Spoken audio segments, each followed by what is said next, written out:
Le département de Saône-et-Loire, le rectorat de Dijon et Radio Aléo présentent la classe culturelle numérique.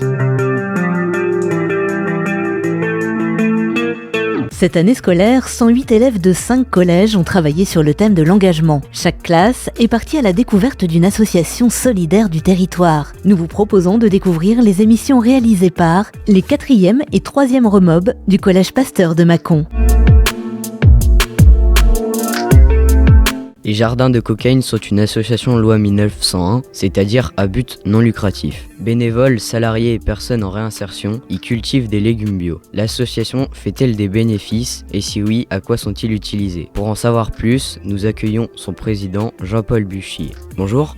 Bonjour. Est-ce que cultiver des légumes bio coûte cher? Et si oui, pouvez-vous nous expliquer pourquoi? Les légumes bio, oui, ça coûte un petit peu plus cher. Simplement, c'est que sur une surface égale entre cultiver des légumes bio et cultiver des légumes classiques, en légumes bio, nous aurons beaucoup moins de production. Donc, pour faire un parallèle, je sais pas exactement, mais si on prend 1 hectare de pommes de terre en classique et 1 hectare de pommes de terre en bio, on aura moins de production par le fait que les légumes, les pommes de terre vont se faire d'elles-mêmes. C'est-à-dire qu'on ne met pas d'additifs pour les forcer à grossir, etc. Donc effectivement, on produit un petit peu moins. Ce qui veut dire que derrière, on peut avoir une petite différence de prix. Elle s'explique par là. En fonction de quels critères avez-vous défini le prix de vos paniers et de vos légumes? Des critères locaux. C'est-à-dire que nous avons un stand au marché de Lamartine du samedi matin. On fait une moyenne des stands, des légumes vendus sur le marché et on s'adapte à cette moyenne-là. Arrivez-vous toujours à vendre vos légumes ou avez-vous des pertes? Bonne question. On produit des légumes. Alors en 2021, nous avons produit 106 tonnes de légumes. La plupart de ces légumes vont auprès de nos adhérents qui récupèrent leur panier une fois par semaine. Nous avons aussi des restaurateurs locaux qui ont un contrat, qui viennent chez nous récupérer des légumes pour produire leur repas. Nous avons une cantine d'Urigny qui vient récupérer des légumes. Les élèves d'Urigny au niveau de l'école primaire mangent les légumes.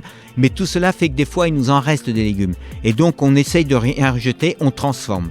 Notamment, quand ça va être la grosse période des tomates, on va faire des gazpacho, on va faire des ratatouilles, on va faire tout un tas de choses. Donc, on essaye le plus possible de rien gaspiller. On récupère tout et on transforme. Où êtes-vous amené à vous déplacer pour vendre vos légumes bio? Comme je vous l'ai dit, le plus gros réseau, c'est nos adhérents qui viennent récupérer leur panier au sein des jardins. Nous avons des points de dépôt sur Mâcon, nous avons 10 points de dépôt. Nous avons aujourd'hui une association qui s'appelle Rayon Local qui véhicule les légumes auprès de nos adhérents en vélo. Nous sommes présents auprès du marché Lamartine du samedi matin sur Mâcon et nous alimentons 2 locavores et une ruche qui dit oui dans les environs de Mâcon. Est-ce que votre association fait des bénéfices et si oui, à quoi sert l'argent? Le monde associatif ne doit pas faire des bénéfices. Évidemment, il faut un minimum qu'on équilibre les comptes. C'est moins marrant lorsqu'on est en perte. Lorsqu'on fait des bénéfices, c'est au service de l'association. Donc ça nous permet de moderniser l'outil de travail et ça permet aussi d'améliorer les conditions de travail des jardiniers et de nos équipes de permanents. Merci Jean-Paul Buchier d'avoir répondu à nos questions. Pour plus d'informations, rendez-vous sur le site internet des Jardins de Cocagne, jdcmacon.org. Merci beaucoup.